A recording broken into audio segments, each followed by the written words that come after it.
এবার কিন্তু উপর থেকে এই কাজু বাদাম কুচিগুলো, তো দেখো কত সুন্দর লাগছে। নমস্কার বন্ধুরা, শম্পা কিচেনে সবাইকে স্বাগত। তো সবাই কেমন আছো? আশা করছি সবাই খুব ভালো আছে। তো আজকে কিন্তু আবার একটা নতুন রেসিপি নিয়ে চলে এসেছি। এটা কিন্তু আমি সেরকম কোনো মাছের ঝোলও বানাবো না, কোনো শুক্তোও বানাবো না, কোনো কিছু না। আজকে কিন্তু আমি বানাবো লাড্ডু। তো গাজর দিয়ে কিন্তু আমি আজকে লাড্ডুটা তৈরি করব। তো চলো, খুবই কম উপকরণ দিয়ে আজকে কিন্তু আমি লাড্ডুটা বানাবো।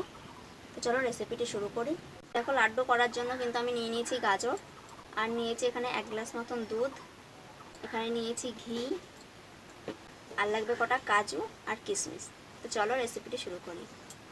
তো দেখো, এখানে কিন্তু আমি গাজরগুলো মাথাটা কেটে নিচ্ছি। এবার এই ছুরির সাহায্যে কিন্তু একটু এই আঁচড়ে নেব গাজরগুলো। দেখো, এইভাবে আঁচড়ে দিলেই কিন্তু পরিষ্কার হয়ে যাচ্ছে আমার গাজরগুলো।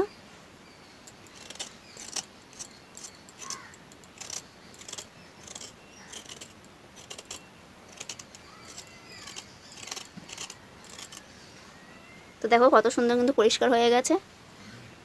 এবার কিন্তু একটু ভালো জলে ধুয়ে নেব। তো দেখো, এখানে কিন্তু আমি 3টে গাজর দিয়ে করব, তাই কিন্তু ভালো করে কিন্তু আঁচড়ে নিয়ে এবার কিন্তু ভালো করে ধুয়ে নেব।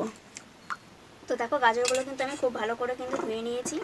তো প্রত্যেকেই জানে গাজর কিন্তু একটা পুষ্টিকর হেলদি একটা সবজি। তো চলো, এই গাজর দিয়ে কিন্তু আজকে আমি একটা লাড্ডু বানিয়ে তোমাদের দেখাবো। তো চলো, এবার কিন্তু এই গাজরগুলো কিন্তু আমি একটা গ্রেটারের সাহায্যে কিন্তু গ্রেট করে নেব। তো দেখো, এখানে কিন্তু আমি একটা গ্রেটার নিয়ে নিয়েছি। এবার এই যে ছোটো সাইডটা আছে, এটা দিয়ে কিন্তু আমরা গ্রেট করে নেব।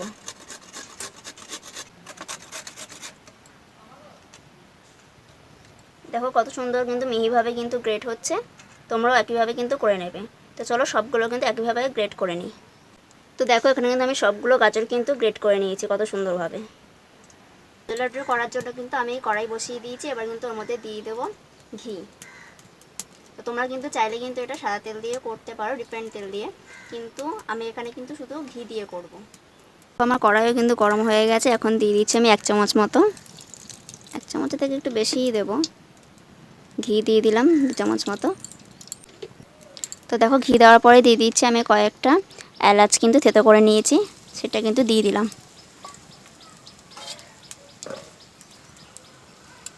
এরপরে কিন্তু দিয়ে দেব সেই গ্রেট করে রাখা গাজরগুলো।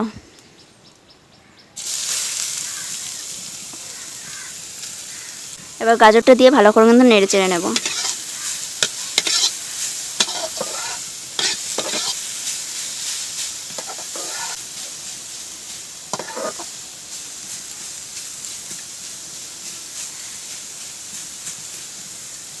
দেখো, দিয়ে দিলাম 1 চিমটির মতো নুন। আমি 1 চিমটেই কিন্তু দিয়েছি।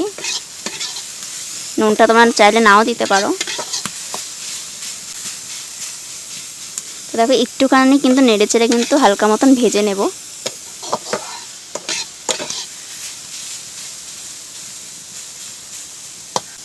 এই ভাজার সময় কিন্তু আঁচটাকে একটু লো মিডিয়ামে রেখে ভাজার চেষ্টা করবো, নাহলে কিন্তু পুড়ে যাবে। গাজরটা ভাজা হতে হতে আমি কয়েকটা কাজু বাদাম আর কিশমিশটা কিন্তু একটুখানি গ্রেট করে নেব। চলো, একটা গ্রেটারের সাহায্যে আমি গ্রেট করে নিই। তো দেখো, কয়েকটা কিন্তু আমি কাজু বাদাম গ্রেট করে নিয়েছি। এটা আমার পরে কাজে লাগবে। আর কয়েকটা কিন্তু আমি বড় করে কিন্তু গ্রেট করব। তো দেখো, আমি বড় করে গ্রেট করে নিয়েছি, এখানে ছোটো করে গ্রেট করে নিয়েছি। আর কিশমিশগুলো যেহেতু গ্রেট করা যাবে না, ওর জন্য কিন্তু আমি এই ছুরি দিয়ে কিন্তু টুকরো টুকরো করে দেব। দেখো, এইভাবে কিন্তু কয়েক টুকরো করে দিলেই হবে, বা তোমরা হাত দিয়েও কিন্তু এটা করতে পারো। এবার কিন্তু খুব সুন্দরভাবে করে কিন্তু কিশমিশগুলো টুকরো করে নিয়েছি। এখানে কাজু বাদামগুলো কিন্তু একটু বড় করে নিয়েছি, আর এখানে কিন্তু ছোটো করে নিয়েছি। তো এবার চলো, আমার মনে হয় তো গাজরটাও কিন্তু এর মধ্যে ভাজা হয়ে গেছে। তো দেখো, এখানে কিন্তু গাজরগুলো আমার ভাজা হয়ে গেছে। এবার কিন্তু আগে থেকে জাল করে রাখা কিন্তু দুধটা আমি দিয়ে দেবো।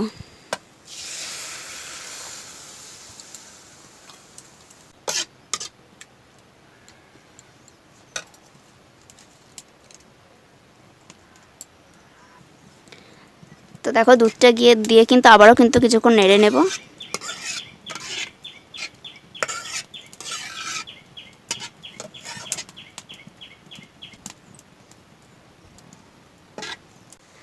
ঢাকা দেওয়ার কিন্তু কোনো প্রয়োজন নেই, কারণ এই যে আমি দুধটা দিয়েছি দুধের মধ্যেই কিন্তু গাজরটা পুরো সিদ্ধ হয়ে যাবে, কারণ যেহেতু গাজরটা গ্রেট করে দিয়েছি। তো এবার গাজরটাকে কিন্তু সেই দুধের মধ্যে ভালো করে কিন্তু ফুটিয়ে নেব। দেখো আমার দুধটা কিন্তু অনেকটা কিন্তু শুকিয়ে গেছে, এখন কিন্তু আমি দিয়ে দেব চিনি।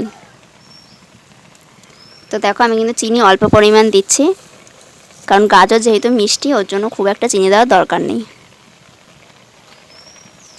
এবার চিনিটা দিয়ে ভালো করে কিন্তু নেড়ে চেড়ে নেব। এবার চিনি দেওয়া হয়ে গেছে, এবার সব কিছু দেওয়া হয়ে গেছে। এবার কিন্তু যতক্ষণ না দুধটা পুরো শুকিয়ে আসে ততক্ষণ কিন্তু আমাদের ভালো করে অনবরত নেড়ে চেড়ে কিন্তু এটা গাজরটাকে কিন্তু ভালো করে শুকিয়ে নিতে হবে দুধটাকে। দেখো দুধটা কিন্তু আমার প্রায় শুকিয়ে এসছে, এখন কিন্তু আমি দিয়ে দেব রাখা কিশমিশ আর গ্রেট করে রাখা কাজু বাদামগুলো। এখান থেকে আমি কিশমিশগুলো সব দিয়ে দিচ্ছি, বড় করে গ্রেট করে রাখা যে কাজু বাদামগুলো সেগুলো দিয়ে দিলাম। তোমরা এখানে চাইলে কাঠবাদামটাও ইউজ করতে পারো। তো এবার সব বাদামগুলো দিয়ে ভালো করে কিন্তু আমি নেড়ে চেড়ে আবার কিন্তু দুধটাকে আরও শুকিয়ে নেব। দেখো কালারটা কত সুন্দর লাগছে।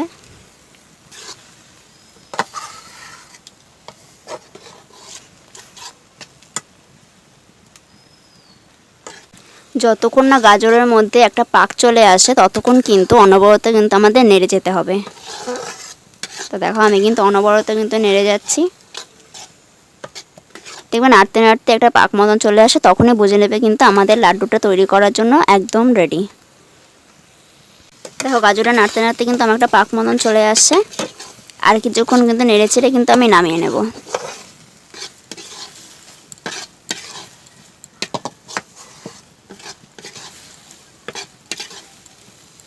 এইভাবে লাড্ডু বানিয়ে যদি বাচ্চাদেরও দিতে চাও তাহলে, যেহেতু গাজর একটি হেলদিকর সবজি, তো তোমরা যদি বাচ্চাদের দিতে চাও তাহলে কিন্তু তোমরা কি করবে, এই যে আমি চিনি অ্যাড করলাম সেই চিনির বদলে তোমরা বাচ্চাদেরকে মিষ্টি দিয়ে এটা বানিয়ে দেবে। তাহলে তোমরা যদি মিষ্টি দিয়ে যদি বাচ্চাদের যদি দাও এটা, তাহলে কিন্তু ওদের কোনো কিন্তু প্রবলেম হবে না, এটা খুব আরামসে ওরা কিন্তু খেয়ে নেবে আর খুব মজাও কিন্তু পাবে।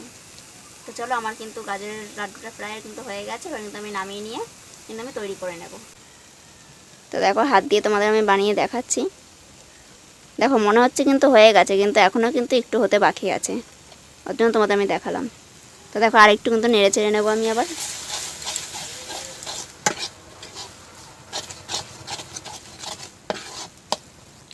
তো দেখো এবার কিন্তু আমাদের কিন্তু লাড্ডুটা তৈরি করার জন্য একদম রেডি হয়ে গেছে। এবার কিন্তু আমি নামিয়ে নিই, একটু হালকা ঠান্ডা করে নেব। এবার আমি নামিয়ে নিচ্ছি।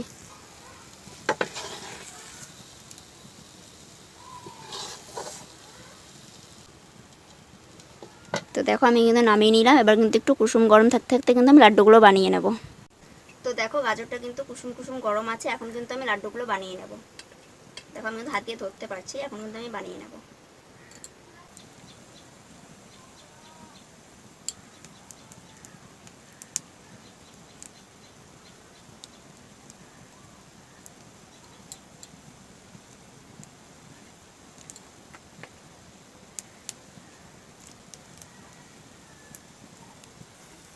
দেখো যেহেতু আমি অল্প গাজর দিয়ে করেছি ওই জন্য কিন্তু আমার এই কটা কিন্তু লাড্ডু হয়েছে, তোমরা কিন্তু বেশি করে করে নেবে, নাহলে কিন্তু তোমাদের কিন্তু শর্ট পড়ে যাবে। তো দেখো কত সুন্দর হয়েছে আমার লাড্ডুগুলো। এবার কিন্তু উপর থেকে এই কাজু বাদাম কুচিগুলো ছড়িয়ে দিলাম।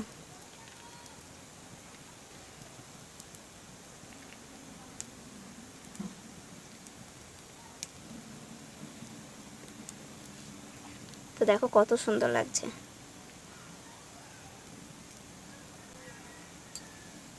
রেডি হয়ে গেল কিন্তু আমাদের হেলদি অ্যান্ড টেস্টিতে ভরা গাজরের লাড্ডু রেসিপি।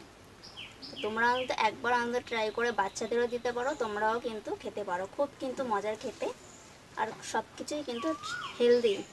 এখানেই আমি অ্যাড করেছি কিন্তু যেগুলো সব আমি অ্যাড করেছি সব কিন্তু হেলদি ফুড। তো তোমরা কিন্তু একবার ট্রাই করো। আর আজকে আমার গাজরের লাড্ডু রেসিপিটি তোমাদের কেমন লেগেছে অবশ্যই কমেন্ট করে জানিও। আর আমার চ্যানেলটিকে সাবস্ক্রাইব করে লাইক কমেন্ট শেয়ার করে আমার পাশে থেকো। শেষ করছি, দেখা হবে অন্য একটি রেসিপির সঙ্গে। সবাই ভালো থেকো, সুস্থ থেকো।